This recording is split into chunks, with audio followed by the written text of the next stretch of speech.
오늘 오전 예배 때 2024년 신년도 직분자 임명을 했습니다. 직분자 임명을 받은 소감이 어떤지 여러분들에게 물어보겠습니다. 복수 응답이 가능합니다. 대답은 예스는 고개 끄덕끄덕, 노는 설레설레. 이건 이제 우리 정해진 규칙입니다. 제가 5가지 질문하는데 여러분 고개로 답을 하시기 바랍니다. 첫째로, 해마다 늘 맞는 거니까. 늘 나는 설이 집사, 해마다 설이 집사고. 그래서 해마다 맞는 거니까 아무 느낌이 없다. 자, 고개로 표시해 주십시오. 맞다, 아니다. 답들을 안 하시네요. 두 번째 질문. 해마다 맞지만 이런 직분을 주시다니 너무 감격이다. 내가 해마다 이거 권사, 장로, 안수 집사는 해마다 임명되는 게 아니고 한번 임명하면 계속 되는 직분인데 그냥 소개를 제가 하는 건데 어쨌든 해마다 이렇게 하는 거지만 나를 장로로 세워주시다니, 나를 집사로 세워주시다니, 나를 권사로 세워주시다니, 나를 찬양대원으로 세워주시다니, 나를 주일학교 교사로 세워주시다니, 해마다 똑같은 반복되는 임명이지만 너무너무 감격이다. 맞으면 끄덕끄덕, 아니면 설레설레. 몇 분이 고개로 반응을 해 주셨습니다. 자, 맞다는 분들 제가 몇 분 봤습니다. 지금까지, 세 번째 질문. 지금까지 직분을 충실하게 감당하지 않아가지고 후회스러움이 제법 있다. 직분자 임명하는데 나는 맡은 직분에 충성하지 못하고 소홀한 것 같아서 후회스럽기도 하고, 한 해 동안 참 내가 권사로 잘할 걸, 집사로 잘할 걸, 반사로 더 충성할 걸, 후회스러움이 제법 있다. 고개 끄덕이시고, 아니면 설레설레. 몇 분이 끄덕이시는 것을 봤습니다. 자, 새해에는 더 잘 해봐야지 소원과 결심이 있었다. 난 아무 생각 없이 그냥 해마다 하는 거 이래 봤다. 아니면 새해에는 내가 한번 더 잘해봐야 되겠다. 소원과 결심이 있었다. 끄덕끄덕, 설레설레. 대부분 잘 답을 안 하시네요. 자, 여기 경상도니까 저도 인내합니다. 자, 나는 교회에서의 직분에 대해서 어떤 직분보다 소중히 생각한다.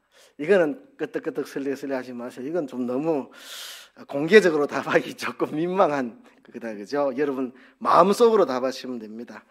나는 교회에서의 직분에 대해서 다른 어떤 직분보다 소중히 생각한다. 내가 회사에서 높은 직급에 있지만 그래도 교회 집사라는 걸 난 더 소중히 여긴다.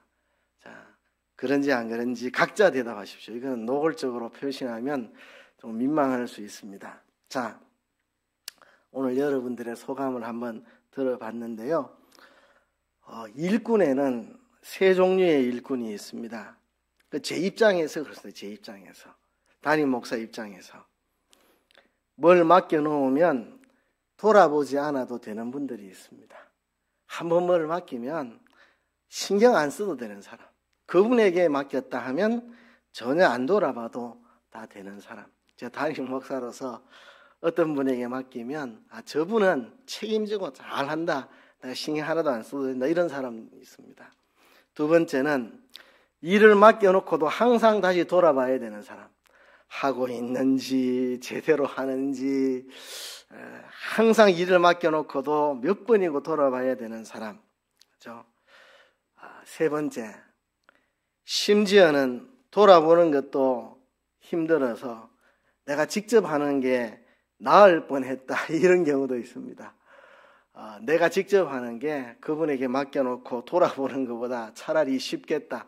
내가 직접 하고 끝낼 걸, 이렇게 생각되는 그런 일꾼들도 있습니다. 여러분들 중에 그런 분들이 있다는 이야기라기보다는 세 종류가 있다는 것입니다. 세 종류가. 그렇죠? 자, 여러분들은 어디에 속하는가 한번 생각해 보세요. 한번 맡겨놓으면 안 돌아봐도 되는 사람인지, 맡겨놓고도 자꾸 돌아보고 잔소리해야 되는 사람인지, 아니면 차라리 내가 하는 게 맡겨놓은 것보다 낫겠다 싶을 만한 그 정도인지, 그 정도는 없겠죠. 아마 1번 아니면 2번이겠죠. 3번은 없으리라고 생각합니다. 자, 여러분들은 1번에 속합니까? 2번에 속합니까? 제가 듣고 싶은 답은 나는 1번입니다. 나는 2번입니다. 그 대답을 듣고 싶지가 않고 나는 새해에 1번이 되고 싶습니다. 그 대답을 듣고 싶습니다. 그렇죠? 여러분 마음속으로 그렇게 다짐을 합시다. 지금까지 내가 1번으로 살았던 2번으로 살았던 한 번 맡겨놓으면 끝까지 책임지는 사람이든 맡겨놓고도 항상 안 살피면 안 되는 사람이든 그건 지나간 과거니까 이제 중요하지 않습니다. 중요한 거는 내가 새해에 한 번 맡은 일은 끝까지 책임지는 충성된 일꾼이 되겠다고 오늘 결심하는 거. 저 여러분들에게 부탁하고 싶은 이야기입니다. 제가 좋아하는 성경구절 하나를 소개합니다. 잠언 25장 13절. 자, 얼음 냉수 같은 사람입니다. 글자 보이시나요? 예, 그 밑에 한번 내용을 잠언 25장 13절 같이 한번 읽어보겠습니다. 충성된 시작. 충성된 사자는 그를 보낸 이에게 마치 추수하는 날에 얼음 냉수 같아서 능히 그 주인의 마음을 시원케 하느니라. 자, 여러분들이 얼음 냉수같이 시원한 사람 되기를 소원합니다. 어떤 사람이 얼음 냉수같이 시원한 사람이냐? 충성된 사람, 충성된 사람. 추수하는 날에 얼음 냉수, 추수하는 날 얼마나 고됩니까? 진짜 허리 동여매고 열심히 땀 흘려 허리가 부러지도록 열심히 추수하는 일을 하는데요. 그렇게 목마르고 지치고 힘들 때 얼음 냉수 한 잔 마시면 마음이 얼마나 시원하겠습니까? 지금이야 뭐 얼음 냉수가 널려 있는 게 얼음 냉수인데 지금 잠언이 쓰여지던 때는 지금으로부터 3000년 전입니다. 3000년 전. 냉장고 있음을 듣지도 못한 3000년 전입니다. 이 추수하는 날 얼음 냉수가 어디서 생겨나겠습니까? 그렇죠? 추수하는 날 얼음 냉수 같은 상상할 수도 없는 지금이야 뭐 얼음 냉수가 집집마다 다 있지만 추수하는 날 얼음 냉수 같은 3000년 전에 얼음이라는 거 한겨울에 저절로 오는 얼음 외에는 상상할 수도 없는 그런 시대에 이 잠언 25장 13절이 쓰여졌습니다. 충성된 사람들은 추수하는 날 얼음 냉수같이 그 주인의 마음을 시원하게 해준다 그랬습니다. 우리가 하나님의 마음을 시원하게 해드리는 목사인 저의 마음을 좀 여러분들 시원하게 해주시는, 그리고 서로 옆에서 지켜보는 성도들의 마음을 서로들 지켜보잖아요. 다른 성도들의 마음을 시원하게 해주는 하나님 마음도 시원하고 목사인 저의 마음도 시원하고 지켜보는 다른 성도들의 마음도 시원하게 해주는 충성된 일꾼들 되기를 주의 이름으로 축복합니다. 자, 하나님의 마음도 시원하게 하고 담임 목사인 저의 마음도 시원하게 하고 성도들의 마음도 시원하게 하는 사람이 되려면 충성된 일꾼, 한 번 맡겨놓으면 살펴보지 않아도 되는 그런 일꾼들이 되어야 합니다. 그래서 새해에 우리 교회 일꾼 되신 여러분들에게 당부하고자 하는 말씀을 오늘 고린도전서 4장 말씀을 통해서 여러분들에게 이야기하려고 합니다. 오늘 이 말씀은 유명한 구절이고 많이 외워지는 주요 암송 구절인데요. 사람이 마땅히 우리를 그리스도의 일꾼이요 하나님의 비밀을 맡은 자로 여길지어다. 그리고 맡은 자들에게 구할 것은 충성이니라 하는 말씀인데요. 제가 이 성경 구절을 제가 안 잊어먹고 평생 기억합니다. 왜 그러냐 하면 제가 19살 때인지 20살 때인지 중고등부 이제 학생들 앞에 설교를 하는데 제가 이 구절을 인용하다가 말실수를 했습니다. 맡은 자들에게 구할 것은 충성이니라인데 믿는 자에게 구할 것은 충성이니라 이렇게 잘못 인용을 실수를 했습니다. 근데 잘못 인용을 해도 아무도 모르더라고요. 그런데 유일하게 제 중등부 때 우리 선생님, 정말 성경 많이 읽고 기도 많이 하신 우리 중등부 우리 담임 선생님, 딱 예배 마치고 강단에서 내려오니까 이상호 선생님 오늘 성경 구절 어디 틀린 거 알지? 예 선생님 합니다. 죄송합니다. 그렇게 정확하게 아시더라고요. 그래서 저 선생님 참 성경 잘 하신다 이렇게 느껴서 그날부터 이 구절 제가 절대 안 잊어먹습니다. 맡은 자에게 구할 것은 충성이니라 한데, 제가 아주 어릴 때 이제 막 고등부 교사가 돼가지고 학생들 앞에 설교할 때 긴장해가지고 맡은 자에게 구할 것은인데 믿는 자에게 구할 것은 이렇게 잘못 정했던 그 성경 구절, 그날 이후로 평생 잊지 못하는 성경 구절인데요. 오늘 이 본문이 우리에게 무엇을 말하는지 생각을 해볼 텐데요. 우선 이 본문을 이해하기 위해서 이 문맥을 조금 이해를 해야 합니다. 고린도전서는 고린도 교회의 문제를 바울이 지적하는 내용들인데, 고린도 교회는 3가지 문제가 있었습니다. 분쟁, 음행, 신학적인 문제 3가지인데 1장부터 4장까지가 분쟁의 문제를 다루고 있습니다. 그러니까 오늘 4장을 다루고 있는데요. 이 4장까지가 분쟁의 문제를 다룹니다. 그 말은 오늘 일꾼에 대한 말씀이지만 교회 분쟁과 연관시켜서 하는 말씀입니다. 일꾼에 대한 말씀이잖아요. 그런데 교회 분쟁과 관련해서 큰 틀에서는 분쟁에 대한 이야기를 지금 하고 있는 것입니다. 고린도 교회에는 4개의 분파가 있었습니다. 바울파, 아볼로파, 베드로파, 그리스도파 4분파가 서로 다투고 각축을 벌이고 있었는데요. 이 분파들의 특징이 사람을 중심으로 모이는 분파입니다. 베드로라는 사람, 바울이라는, 아볼로라는 사람, 이 사람을 중심으로 모이는 분파입니다. 그래서 바울은 사람 중심으로 모이는 이 분파를 깨뜨리기 위해서 일꾼에 대해서 이야기를 하는 겁니다. 이들이 일꾼에 대해서 굉장히 오해하고 있습니다.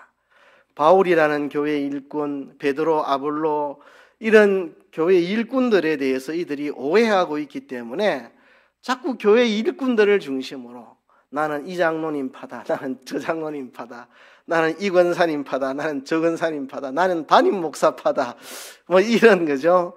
뭔가 이 분파가 생기는 거, 사람을 중심으로 분파가 생기는 거는 일꾼의 성격을 몰라서 생기는 일이다. 그래서 일꾼의 성격에 대해서 바울은 계속해서 말합니다. 3장에서 보면 바울은 심었고 아볼로는 물을 주었으되 오직 하나님은 자라나게 하신다. 그러니까 바울은 물 준 것밖에 없고, 심은 것밖에 없고, 아볼로는 물 준 것밖에 없고, 자라게 하시는 이는 하나님이시다. 그러니까 심었다고 자기를 내세울 것도 없고, 물 주었다고 자기를 내세울 것도 없고, 자라게 하신 하나님을 높여야지 왜 심었고 물 준 사람을 높이느냐. 자라게 하신 하나님을 높여야 되지.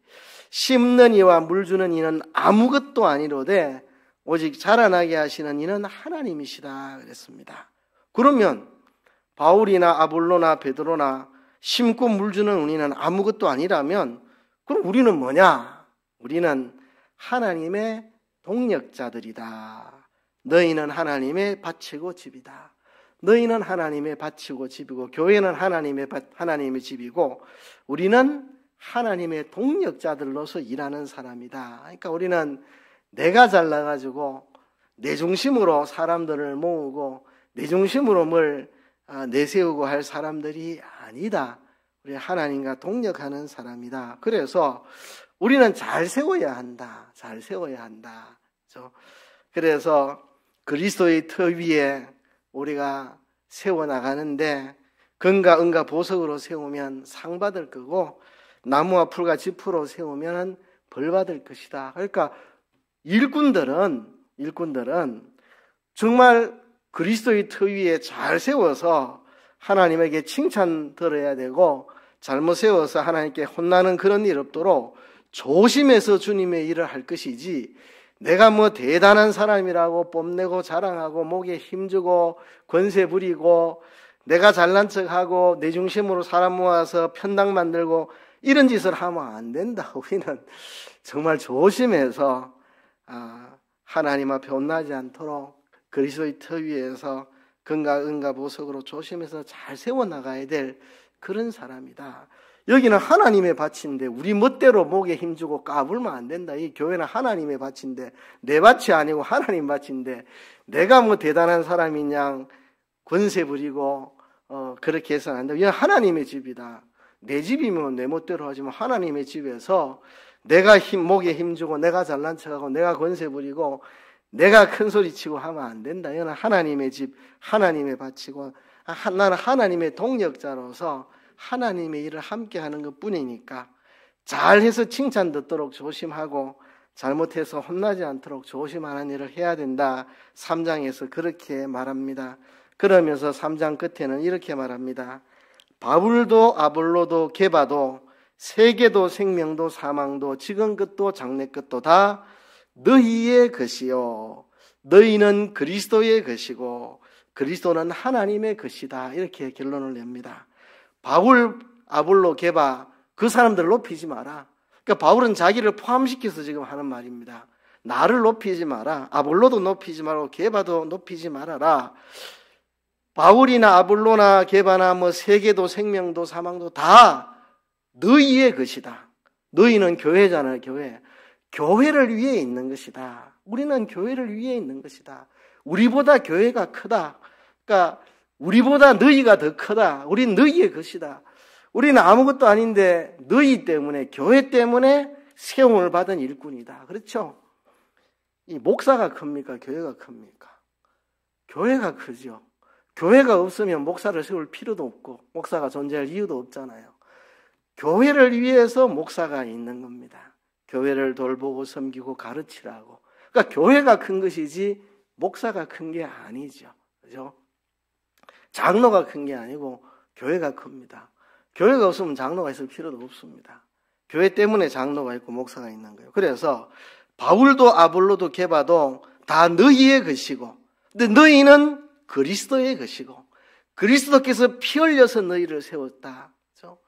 교회의 머리가 되신 분이 그리스도. 그러니까 너희는 그리스도의 것이다. 그리스도에게 신부로 드려진 정말 곱게 단장한 신부로 아름답게 신앙으로 가꾸어서 그리스도께 드려지는 너희는 그리스도의 것이다. 그리고 그리스도는 하나님의 것이다. 그러니까 바울도 아볼로도 게바도 한참 밑자락에 있습니다. 그 위에 교회가 있고 그 위에 그리스도가 있고 그 위에 하나님이 있습니다. 그러면 바울도 아볼로도 게바도 저 밑에서 지금 그죠? 경상도에 좋은 말이 있습니다. 아주 시다바리 중에 시다바리입니다. 그죠? 그 말입니다. 바울도 아볼로도 게바도 세계도 생명도 사망도 지금껏 장래껏 다 너희의 것이고 너희는 그리스도의 것이고 그리스도는 하나님의 것이다. 이 말은 바울, 아볼로, 게바 너는 저 밑에 시다바리다 이 이야기입니다. 그런데 그 바울파다, 게바파다, 아볼로파다 이게 뭐 하는 짓이고 지금 너가 머리가 아닌데 너는 저 밑에 시다바리인데 너가 위에 교회가 있고 너가 교회 위에 그리스도가 있고 그리스도 위에 하나님이 계신데 하나님 밑에 그리스도 밑에 교회 밑에 그 밑에 있는 일꾼들이 뭐 잘났다고 목에 힘주고 사실 바울이 그래 한 것도 아니고 베드로가 아볼로 그래 한 것도 아닌데 교인들이 그렇게 한 거죠. 나는 바울파다. 까불지 마라. 나는 바울에게 속했다. 까불지 마라. 나는 베드로파다. 베드로가 우리 대장이다. 이렇게 그러니까 바울 아볼로 게바는 시다발인데 저 밑에 시다발인데 그것도 바울은 교회의 것이고 교회는 그리스도의 것이고 그리스도는 하나님의 것이고 근데 자꾸 일꾼들을 높이고 뭐 하는 짓이냐고 바울이 호통치고 지금 야단치는 내용입니다. 야단치는 거.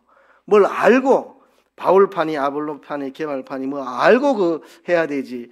바울도 아볼로도 게바도 다 너희 것이고 너희는 그리스도의 것이고 너희는 하나님의 것인데 우리는 다 저 밑에 시다발인데 뭘 그렇게 사람을 중심으로 편당을 만들어 가지고 네 편 내 편 그런 짓을 하냐고 바울이 지금 야단치는 겁니다. 그 말에 이어서 오늘 본문이 주어졌습니다. 4장 1절에 사람이 마땅히 우리를 그리스도의 일꾼이요 하나님의 비밀을 맡은 자로 여길지어다. 일꾼의 성격입니다. 일꾼의 성격을 두 가지로 말하죠. 그리스도의 일꾼, 하나님의 비밀을 맡은 자, 우리를 이렇게 여겨라. 우리는 이렇게 여기라. 다르게 우리를 생각하지 말고 우리를 내 편 분파 중에 우두머리로 우리를 삼지 말고 우리는 그런 거 싫다. 우리를 그리스도의 일꾼이요 하나님의 비밀을 맡은 자로 여길지어다. 일꾼의 성격, 그 다음에 일꾼의 태도를 2절에서 말합니다. 그리고 맡은 자들에게 구할 것은 충성이니라. 일꾼들은 충성해야 됩니다. 이게 일꾼의 태도입니다. 먼저 일꾼의 성격입니다. 사람이 마땅히 우리를 그리스도의 일꾼이요. 그리스도의 일꾼이라는 말 굉장히 묘한 그 느낌을 주는 말입니다. 여러분, 비서라는 말하고 대통령 비서라는 말하고 느낌이 확 다르죠, 그죠? 비서 이러면 경상도 말로 시다발이네 이런 생각, 그죠? 그런데 대통령 비서 이러면 누가 대통령 비서를 보고 시다발이란 말을 해요? 대통령 비서 하면 느낌이 확 다릅니다. 그죠? 비서는 아무것도 아닌데 대통령이 대단하기 때문에 대통령 비서 이러면 보통이 아닌 사람이죠. 이런 긴장이 있는 표현입니다. 그리스도의 일꾼이라는 말이 이런 긴장을 느끼게 하는 말입니다. 나는 아무것도 아니지만 그리스도는 위대하시기 때문에 그런 그리스도의 일꾼된 사람, 그죠? 그런 의미를 가지고 있습니다. 여기서 일꾼이라고 쓰여진 말 헬라어로 뭐라고 해봐야 우리가 알 수 없는 거고 그 뜻만 이야기하면 헬라어 원어의 뜻이 배 밑창에서 노를 젓는 노예라는 어원을 가지고 있습니다. 그 어원이 배 밑창에서 노를 젓는 노예.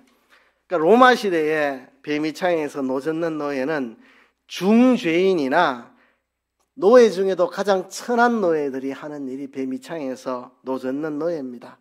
한 번 노 젓는 사람이 되면 일평생 거기서 못 벗어나는 사람입니다. 자, 이런 어원을 가진 말이 이제 세월이 지나면서 충성을 다하는 일꾼이라는 의미가 된 것입니다. 그러니까 자신의 일이 아닌 주인의 일을 하는 사람이죠. 그죠? 배 밑창에서 노 젓는 사람 자기 일이 아니고 주인의 일을 하는 사람입니다. 그러니까 나는 이런 사람인데 그리스도의 일꾼이다. 그러니까 나는 비서인데 대통령의 비서다 하는 것처럼 나는 이런 일꾼인데 그런데 그리스도의 일꾼이다. 고린도 후서에서 바울이 고백한 것처럼 우리는 질그릇인데 보배를 담고 있다라고 하는 그 심정과 지금 같은 말을 하고 있습니다. 나는 배 밑창에서 노를 젓는 노예와 같은 그런 일꾼인데 그리스도께서 나를 세우셨고 그리스도께서 나를 책임지시고 그리스도께서 나를 돕고 계시고 그리스도의 하는 일을 내가 하고 있고 그리스도의 구속운동, 구원운동에 동참하는 나고 그리스도의 죽음과 부활에 연합하는 그런 위치에 있는 나다. 이게 이제 일꾼의 정체성입니다. 이게 일꾼의 성격입니다. 또 하나는 하나님의 비밀을 맡은 자다. 비밀이라고 하는 것은 복음이라고도 할 수도 있겠고 그리스도라고 할 수도 있겠고 구원에 대한 진리라고 할 수도 있겠고 하나님의 구원 역사, 구원 계획, 섭리 이런 거를 비밀이라고 할 수도 있겠습니다. 복음을 통해 드러난 하나님의 목적에 관한 하나님의 구원에 관한 은밀한 그 지식, 그걸 비밀이라고 하는데요.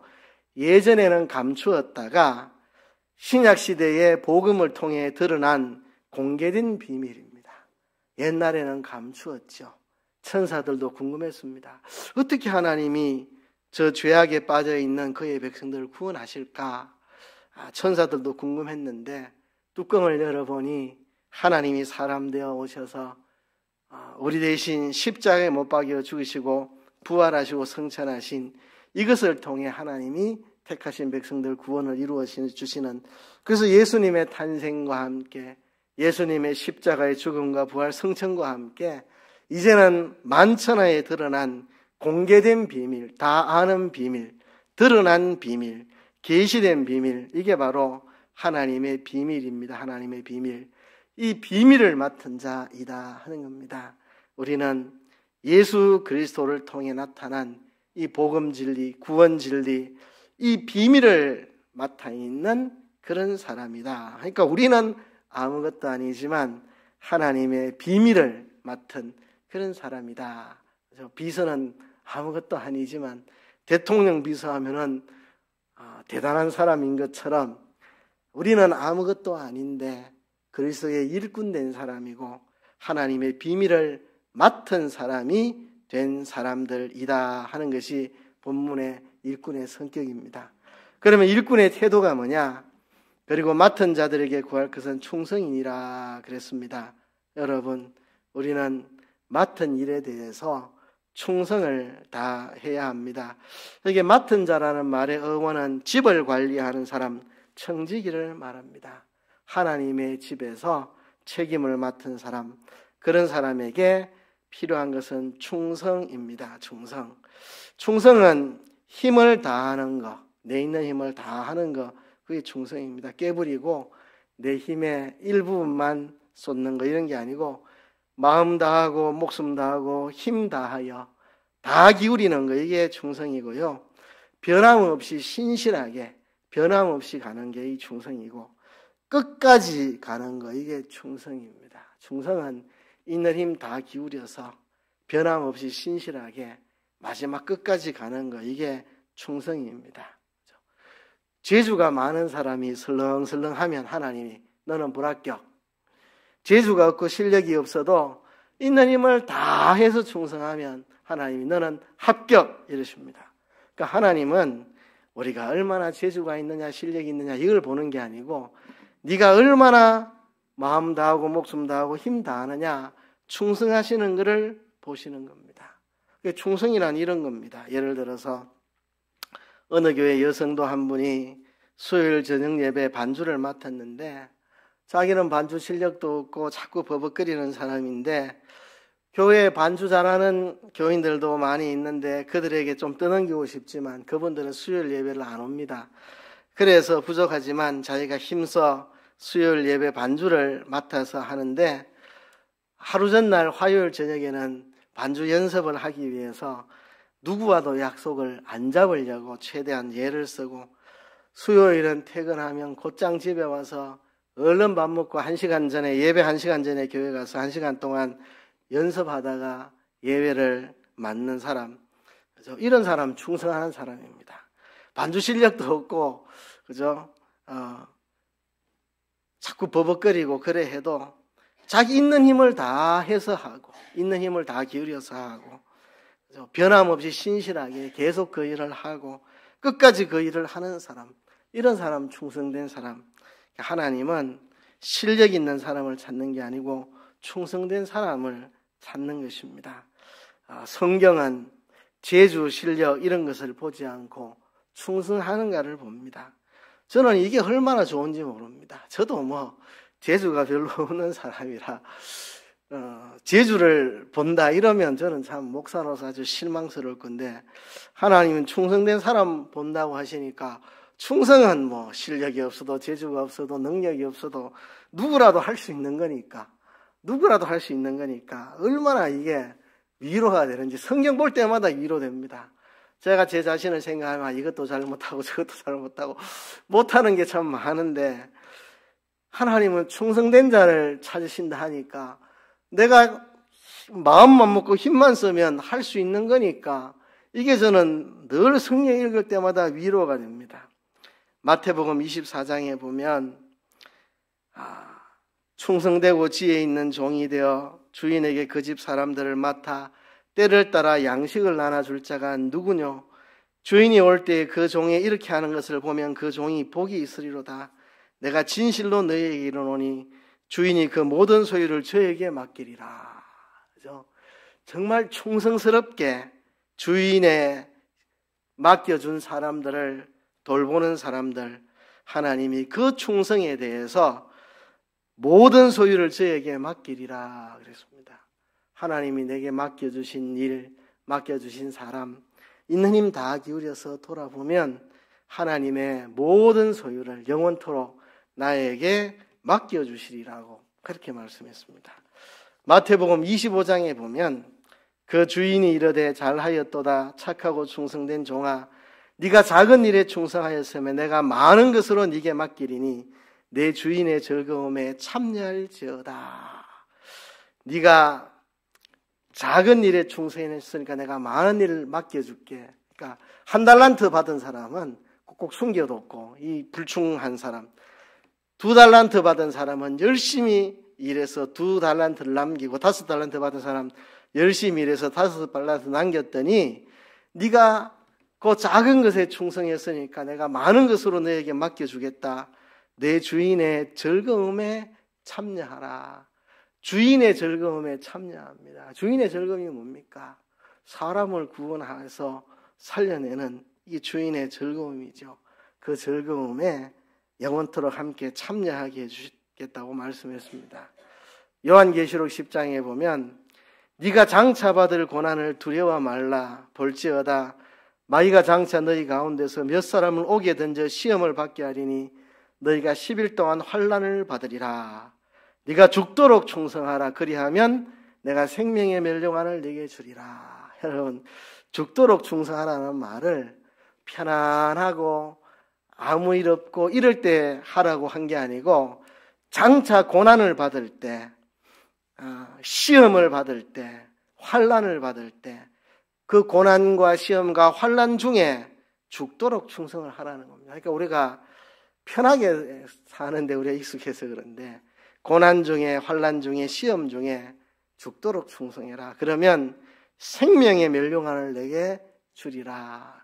생명은 하나님과 내가 연결되는 게 생명입니다. 그래서 어떻든지 하나님과 연결된 삶을 살려고 애쓰는데, 어떤 일이 와도 하나님과 연결된 삶을 살아갈 수 있도록 그 승리의 멸류관을 씌워주겠다. 어떤 게 와도 하나님과 연결된 삶을 계속 살아갈 수 있는 승리의 멸류관을 네게 주겠다 약속하신 겁니다.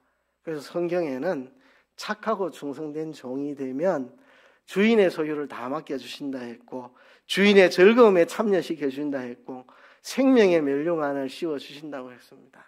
여러분, 얼마나 좋습니까? 여러분, 새해에 충성된 사람 됩시다. 충성된 사람.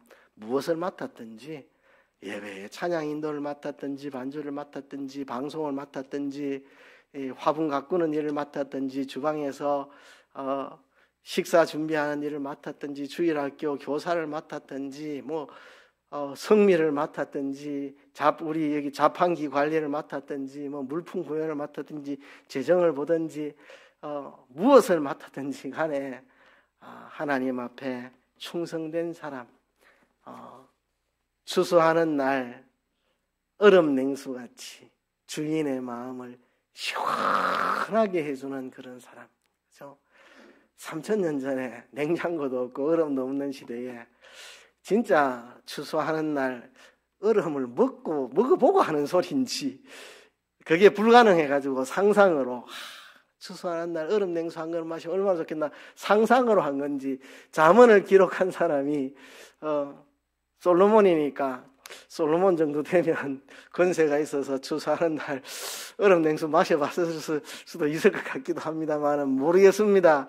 경험해보고 하는 건지 상상하는 말인지 모르겠는데, 추수하는 날 얼음 냉수같이 주인의 마음을 시원하게 해드리는 충성된 주의 일꾼 되기를 주의 이름으로 축복합니다.